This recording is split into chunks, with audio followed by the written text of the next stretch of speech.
میرے انتہائی محترم بزرگ دوستو عزیزو، اللہ رب العزت نے دین کی حفاظت کے لیے اس بات کو شرط قرار دیا ہے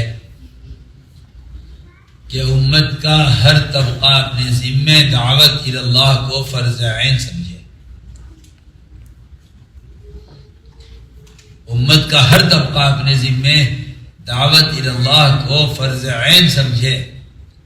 یہ اللہ رب العزت نے دین کی حفاظت کے لیے اور دین کے قیام کے لیے اس کو شرط قرار دیا ہے۔ سمجھتے ہیں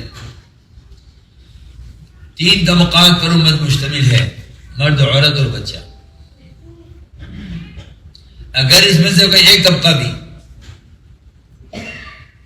اپنے دین کی دعوت پر قائم نہیں ہے تو باطل اس کو باطل کے لیے استعمال کرے گا۔ مسلمان کے پاس جو سب سے بڑی دفاعی طاقت ہے، مسلمان کو سب سے بڑی دفاعی طاقت ہے، باطل کے مقابلے پر مومن کے پاس سب سے بڑی دفاعی طاقت وہ دعوت اللہ ہے۔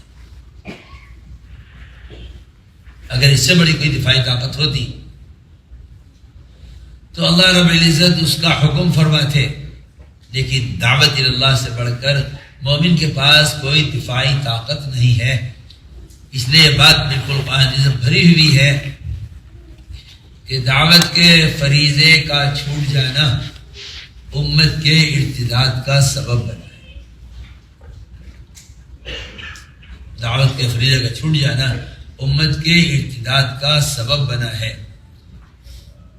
اس لیے مومن کے پاس سب سے بڑی دفاعی طاقت وہ دعوت اللہ ہے۔ اس لیے کہ قرآن نے یہ بات واضح کی ہے کہ اس سے زیادہ پختہ مذہب، اس سے اچھا دین ہو کس کا سکتا ہے جو دعوت اور عبادت کو جمع کر لے۔ اس لیے یہ اعمال دعوت قرآن نے اس میں طہارت کا، ہدایت کا اور قلوب کے پلٹنے کا قرآن نے اس میں وعدہ کیا ہے۔ عورتیں امت کا وہ بڑا حصہ ہے کہ معلوم ہوتا ہے حدیث کی روشنی میں کہ عورتیں غالب آ جائیں گی، عورتیں غالب آ جائیں گی مردوں پر بے دینی کا مطالبہ کرنے میں، اور مرد مغلوب ہو جائے گا عورت کے سامنے بے دینی کو اختیار کرنے میں۔ اس لیے حدیث میں عورت کو عتبۃ الباب کہا ہے۔ عورت کو عتبۃ الباب، دروازہ نہیں فرمایا گھر کا، عورت کو گھر کا دروازہ نہیں فرمایا، عورت کو گھر کی چوکھٹ کہا ہے۔ عورت کو چوکھٹ، جس میں دروازہ، جس کے بغیر دروازہ کھڑا ہو نہیں سکتا۔ آپ کے گھر میں آنے کا راستہ بند نہیں ہو سکتا دروازے سے جب تک چوکھٹ نہ ہو۔ اس کو عتبۃ الباب کہا ہے۔ ابراہیم علیہ السلام نے جب یہ سوال کیا اپنی بہو سے کہ تمہارا گزر بسر کیسا ہو رہا ہے، تو اس کی زبان سے ایک جملہ ناشکری کا نکلا۔ جملہ یہ نکلا کہ بہت تنگی میں ہے، بہت پریشانی میں ہے۔ تو وہ اتنا کہہ کر چلے گئے تھے اپنی بہو سے کہ بیٹا آئے گا تو اس سے کہہ دینا غیر عتبۃ بابک، کہ اپنے گھر کی چوکھٹ تبدیل کرو۔ اس اشارے میں بیٹا سمجھ گیا کہ یہ مجھے میری بیوی کو طلاق دینے اور اس کو چھوڑنے کا حکم دے گئے ہیں۔ আমার অত্যন্ত শ্রদ্ধেয় মুরব্বী ও প্রিয় দোস্ত বুজরুগ আজিজো, হযরত বলেন আল্লাহ রাব্বুল ইজ্জত দ্বীনের সুরক্ষার জন্য এই বিষয়টিকে শর্ত করেছেন যে উম্মতের প্রত্যেকটি শ্রেণী দাওয়াত ইলাল্লাহকে অর্থাৎ আল্লাহর পথে আহ্বান নিজেদের জন্য ফরজে আইন মনে করবে। উম্মতের প্রত্যেকটি শ্রেণী নিজেদের জন্য দাওয়াত ইলাল্লাহকে ফরজে আইন মনে করবে, এই বিষয়টি আল্লাহ রাব্বুল ইজ্জত দ্বীনের সুরক্ষার জন্য এবং দ্বীন কায়েমের জন্য শর্ত করেছেন। এই উম্মত 3টি শ্রেণী নিয়ে গঠিত: পুরুষ, মহিলা এবং শিশু। যদি এদের মধ্যে কোনো একটি শ্রেণীও তাদের দ্বীনের দাওয়াতে অবিচল না থাকে, তাহলে বাতিল শক্তি তাকে নিজেদের কাজে ব্যবহার করবে। মুসলমানের কাছে সবচেয়ে বড় প্রতিরক্ষামূলক শক্তি হল বাতিল শক্তির মোকাবেলায় মুমিনের কাছে সবচেয়ে বড় প্রতিরক্ষামূলক শক্তি হল দাওয়াতিল আল্লাহ। যদি এর চেয়ে বড় কোনো প্রতিরক্ষামূলক শক্তি থাকত, তাহলে আল্লাহ রাব্বুল ইজ্জত তার নির্দেশ দিতেন। কিন্তু দাওয়াতিল আল্লাহর চেয়ে বড় কোনো প্রতিরক্ষামূলক শক্তি মুমিনের কাছে নেই। তাই এই বিষয়টি একেবারে স্পষ্ট যে দাওয়াতের ফরজ কাজ ছেড়ে দেওয়া উম্মতের ধর্মত্যাগের কারণ হয়েছে। দাওয়াতের ফরজ কাজ ছেড়ে দেওয়া উম্মতের ধর্মত্যাগের কারণ হয়েছে। তাই মুমিনের কাছে সবচেয়ে বড় প্রতিরক্ষামূলক শক্তি হল দাওয়াতিল আল্লাহ। এজন্যে কোরআন এই বিষয়টি স্পষ্ট করেছে যে তার চেয়ে ভালো ধর্ম কার হতে পারে, যে দাওয়াত ও ইবাদতকে একত্রিত করেছে। এজন্যই দাওয়াতের আমলের ব্যাপারে কোরআন পবিত্রতা, হেদায়েত এবং অন্তরের পরিবর্তনের প্রতিশ্রুতি দিয়েছে। মহিলারা উম্মতের একটি বড় অংশ। হাদিস থেকে জানা যায় যে মহিলারা পুরুষদের উপর প্রাধান্য বিস্তার করবে এবং বেদিনীর দাবি করবে, আর পুরুষরা মহিলাদের সামনে বেদিনী গ্রহণ করতে বাধ্য হবে। এজন্য হাদিসে মহিলাকে আতবাতুল বাব বলা হয়েছে। মহিলাকে আতবাতুল বাব বলা হয়েছে, ঘরের দরজা বলা হয়নি। মহিলাকে ঘরের দরজা বলা হয়নি, মহিলাকে ঘরের চৌকাঠ বলা হয়েছে। চৌকাঠ, যার উপর দরজা দাঁড়িয়ে থাকে। চৌকাঠ ছাড়া দরজা দাঁড়াতে পারে না। আপনার ঘরে প্রবেশের রাস্তা দরজা দিয়ে বন্ধ হতে পারে না যতক্ষণ না চৌকাঠ থাকে। একেই আতবাতুল বাব বলা হয়েছে। ইব্রাহিম আলাইহিসসালাম যখন তার পুত্রবধূর কাছে জিজ্ঞাসা করলেন যে তোমার সংসার কেমন চলছে, তার মুখ থেকে একটি অকৃতজ্ঞতার বাক্য বেরিয়েছিল। বাক্যটি ছিল, আমরা খুব কষ্টে আছি, খুব সমস্যায় আছি। তিনি তখন এতটুকু বলেই তার পুত্রবধূকে ছেড়ে গিয়েছিলেন যে যখন ছেলে আসবে তাকে বলে দিও গায়ের আতাবাতা বা বিক, তোমার ঘরের চৌকাঠ বদলে ফেলো। এই ইশারায় ছেলে বুঝে গিয়েছিল যে এটি আমাকে আমার স্ত্রীকে তালাক দিয়ে তাকে ছেড়ে দেওয়ার নির্দেশ। এই একটি অকৃতজ্ঞতার বাক্যের জন্য। শুধু একটি অকৃতজ্ঞতার বাক্য? না না, এটা এভাবে নয়। মোবাইল বন্ধ করুন। জাজাকাল্লাহ। আল্লাহ আপনাকে উত্তম প্রতিদান দিন। আপনার ভালোবাসা আছে, কিন্তু আমি এটা ঘৃণা করি। মোবাইল ব্যবহার করবেন না, ছবি তুলবেন না। আমাদের শরীয়তে এর কোনো অবকাশ নেই। শুধু একটি অকৃতজ্ঞতার বাক্য স্ত্রীর মুখ থেকে বেরিয়েছিল যে আমরা খুব কষ্টে আছি। ইব্রাহিম আলাইসাল্লাম তখন নির্দেশ দিয়েছিলেন যে গায়ের আতাবাতা বাবিক, তোমার ঘরের চৌকাঠ বদলে ফেলো। ইসমাইল আলাইসাল্লাম ফিরে এসে জিজ্ঞাসা করলেন, কেউ এসেছিল? সে বলল, হ্যাঁ, এই চেহারার একজন লোক এসেছিলেন। তিনি জিজ্ঞাসা করলেন, কোনো নির্দেশ দিয়েছেন? সে বলল, হ্যাঁ, তিনি আমাকে বলে গেছেন, আমি এর অর্থ বুঝতে পারিনি। তিনি বললেন, তুমি তোমার বাবার বাড়ি যাও, কারণ তুমি নবীর ঘরে থাকার যোগ্য নও। এটা শুধু একটি অভিযোগের বাক্যের জন্য, শুধু একটি অভিযোগের বাক্য। এর বাইরে আর কোনো ত্রুটি ছিল না। নবীর ঘরের পুত্রবধূ কিন্তু একটি অকৃতজ্ঞতার বাক্য বেরিয়েছিল যে আমরা খুব কষ্টে আছি। এবং তিনি নির্দেশ দিয়েছিলেন যে নিজের স্ত্রীকে ছেড়ে দাও এবং নতুন বিয়ে করো। তিনি বাবার নির্দেশ অনুযায়ী স্ত্রীকে তালাক দিয়ে দিয়েছিলেন। দ্বিতীয় বিয়ে হয়েছিল। দ্বিতীয় বিয়ের পর আবার অনুমতি পেয়ে ইব্রাহিম আলাইসাল্লাম এসেছিলেন যে যাও, ঘরে ঘুরে এসো। আল্লাহর কি কুদরত, দুইবারই ইব্রাহিম আলাইহিসসালাম এমন সময় এসেছিলেন যে দুইবারই ছেলে ঘরে ছিল না। তিনি এসে কিছুক্ষণ থাকার অনুমতি পেয়েছিলেন। তিনি ছিলেন এবং একই কথা বলে ফিরে গিয়েছিলেন। তিনি দ্বিতীয় পুত্রবধূকে জিজ্ঞাসা করলেন, তোমার সংসার কেমন চলছে? সে বলল, আল্লাহর অনেক রহমত, অনেক শুকরিয়া। আল্লাহ যে অবস্থায় রাখেন আমরা তার উপর সন্তুষ্ট।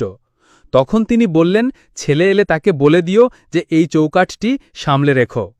এজন্যই আমি একটি উদাহরণ দিলাম। দায়িত্ব হল, ঘরের মহিলা যদি এই দাওয়াতের ফরজ কাজে তার স্বামীর সহযোগী না হয়, হাদিসে তো এমনটিও পাওয়া যায়, এক স্ত্রীর তার স্বামীর ব্যবসায় সহযোগিতা করা আর এক স্ত্রীর দাওয়াতের ফরজ কাজে তার স্বামীর সহযোগিতা করা।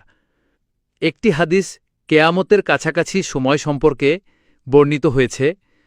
যখন কেয়ামত ঘনিয়ে আসবে, তখন কেয়ামতের নিকটবর্তী হওয়ার একটি লক্ষণ হল মহিলা তার স্বামীর ব্যবসায় সাহায্য করবে।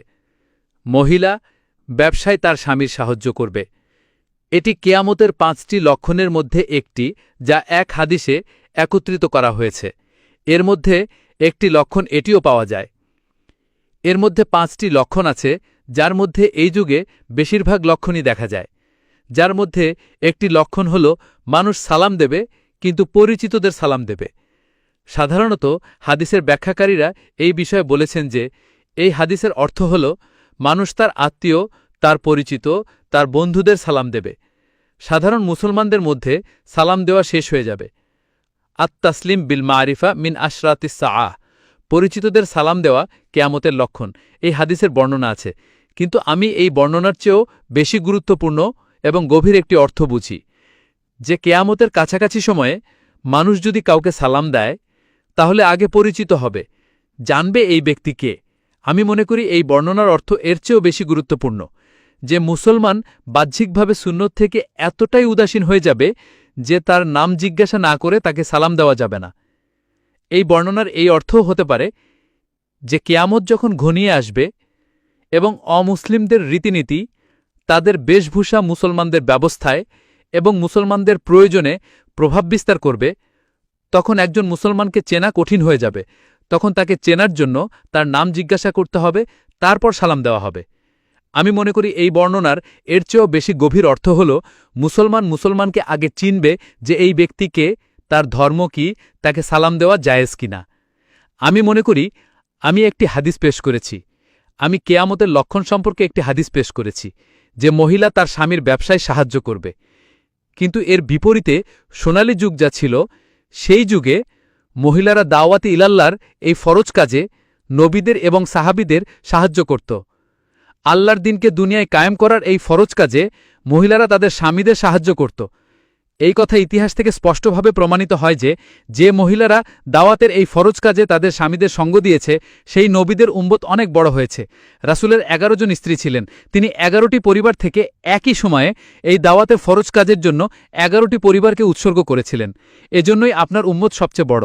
আপনি পেছনে যান, যে নবীদের স্ত্রীরা তাদের নবীদের দাওয়াতের কাজে সঙ্গ দেয়নি, তাদের উম্মত খুব ছোট ছিল, তাদের উম্মতের সংখ্যা খুব কম ছিল। এবং যে নবীর স্ত্রীরা নবীর সঙ্গ দিয়েছে দাওয়াতের ফরজ কাজে, তাদের উম্মত আপনি সবচেয়ে বড় পাবেন। দাওয়াতের আমলের ওপর আমাদের হেদায়েত, তরবিয়ত, পবিত্রতার ইয়াকিন হওয়া উচিত। কারণ আল্লাহ রব্বুল ইজ্জত কোরআনে ঘরের এই আমলগুলোকে প্রত্যেক গন্দমি থেকে, প্রত্যেক বুরাই থেকে, চাহে ও মহাশারের লাইনের গুনাহ হোক, চাহে ও ইবাদতের লাইনের গুনাহ হোক, চাহে ও আকিদার লাইনের দুর্বলতা হোক, রিজ এমন একটি ব্যাপক শব্দ যে এতে সব ধরনের গন্ধগি, সব ধরনের বুরাই পর এই শব্দটি বলা হয়। আল্লাহ তোমাদের থেকে সকল অপবিত্রতা দূর করতে চান এবং তোমাদেরকে সম্পূর্ণরূপে পবিত্র করতে চান। আল্লাহ এটা ইরাদা করেছেন, আল্লাহ এটা চান যে তোমাদের থেকে সকল অপবিত্রতা দূর করে দেবেন, এবং আল্লাহ চান যে তোমাদেরকে সম্পূর্ণরূপে পবিত্র করে দেবেন। এজন্যই কুরআন ও হাদিসে খুব তফসিলের সাথে ঘরের ভেতরের আমলের দিকে মনোযোগ আকর্ষণ করা হয়েছে এবং নির্দেশ দেওয়া হয়েছে, তোমরা তোমাদের ঘরে অবস্থান করো। কিন্তু মানুষ অর্ধেক আয়াত পড়ে, অর্ধেক ছেড়ে দেয়।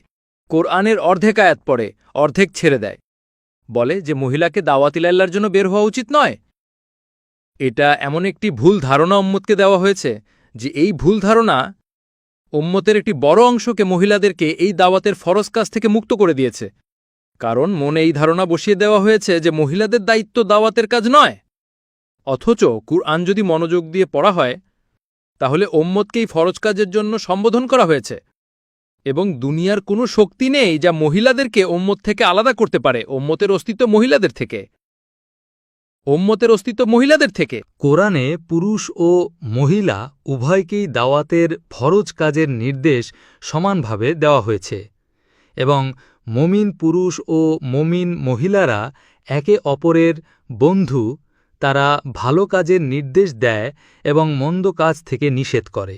এই আয়াতটি বলছে যে পুরুষ ও মহিলা উভয়কেই দাওয়াত ইলাল্লাহর ফরজ কাজের নির্দেশ এমনভাবে দেওয়া হয়েছে যেমনটি নামাজের ফরজ কাজের নির্দেশ উভয়কেই দেওয়া হয়েছে। আমি বলছিলাম যে মানুষ অর্ধেক আয়াত পড়ে, মহিলারা বাইরে বেরোবে না।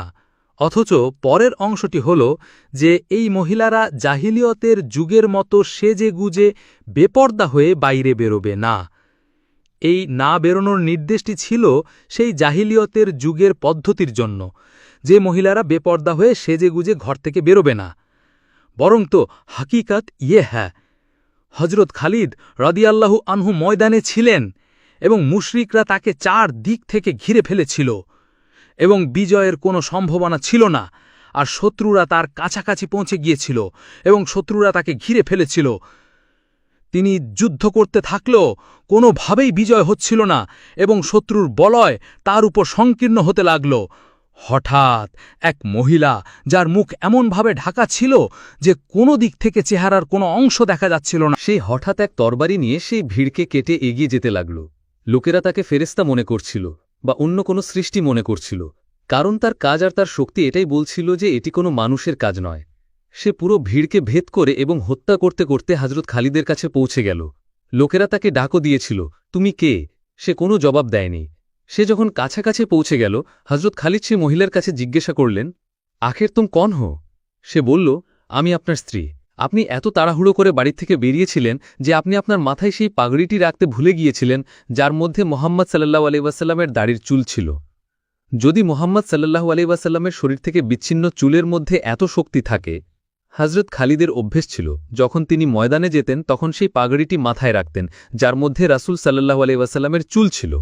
এবং এতে কোনো সন্দেহ নেই যে আপনার পবিত্র শরীর থেকে নির্গত আমলের মধ্যে এত শক্তি আছে যে যদি আপনার আঙ্গুলের ইশারা চাঁদকে 2 টুকরো করতে পারে।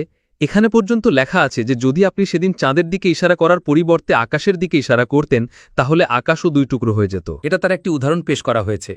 হযরত খালিদের স্ত্রী ছিলেন, মুখ ঢাকা ছিল, ময়দানে না কোনো আওয়াজ, কারণ মহিলার আওয়াজও পর্দা, চেহারাও পর্দা।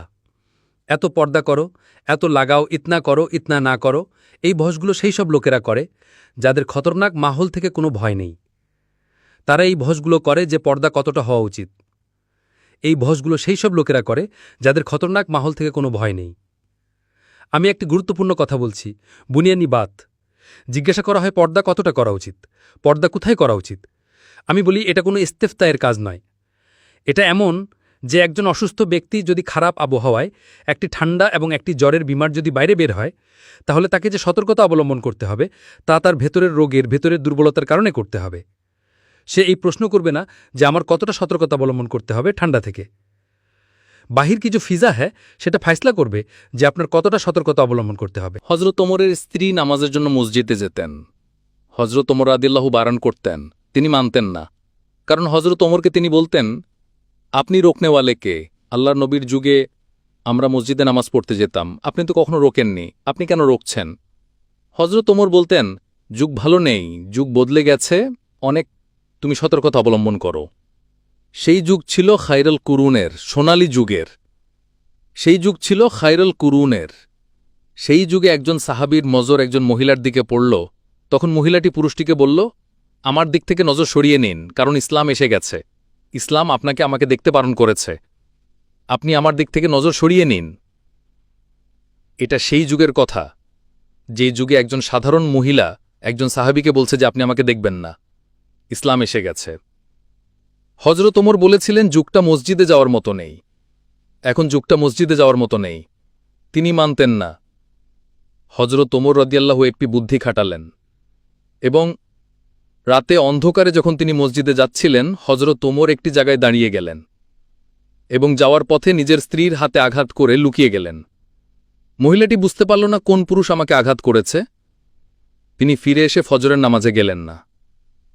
হযরত ওমর জিজ্ঞাসা করলেন, কি হলে, নামাজে কেন যাচ্ছ না? তিনি বললেন, না, যুগটা খুব খারাপ, জানি না কোনো শখস ছিল যে আমাকে রাস্তায় আঘাত করেছে, আমি আর মসজিদে যাব না, আমি ঘরে নামাজ পড়ব। এজন্যই মহিলার সবচেয়ে উত্তম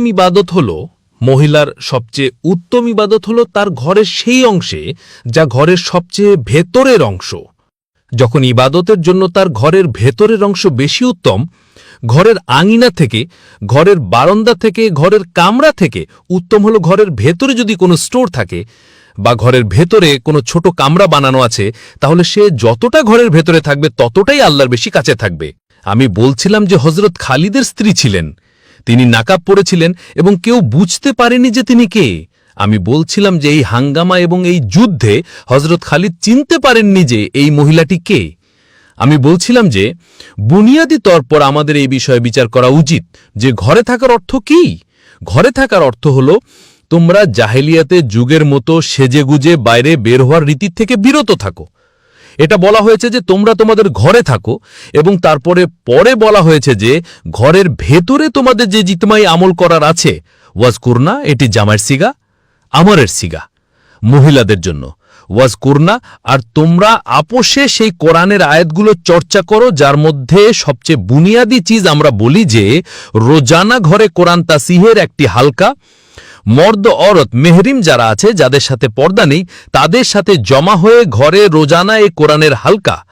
এই ইয়াকিনের সাথে এটা তাবলিগি জামাতের প্রোগ্রাম নয়, এই ইয়াকিনের সাথে যে এটি রাসূল এবং আপনার সাহাবীদের ঘরের সেই আমল, যা আমি শুরুতে বলেছিলাম যে সবচেয়ে বেশি দিফাই কুওত যদি আছে তাহলে তাই আমলগুলোর ভেতরে আছে। যার উপর যে গৌর করা যায় তাহলে সাফ মালুম হয় যে এটা এতটা মুয়াস্সির আমর যে হজরত ওমর রাজিয়াল্লাহু আনহু তলোয়ার নিয়ে নিকলে রাসূল সাল্লাল্লাহু আলাইহি ওয়াসাল্লামকে কতল করার জন্য, এবং এটা ঠিক করেছিলেন যে আজ আমি ফয়সালা করে আসব।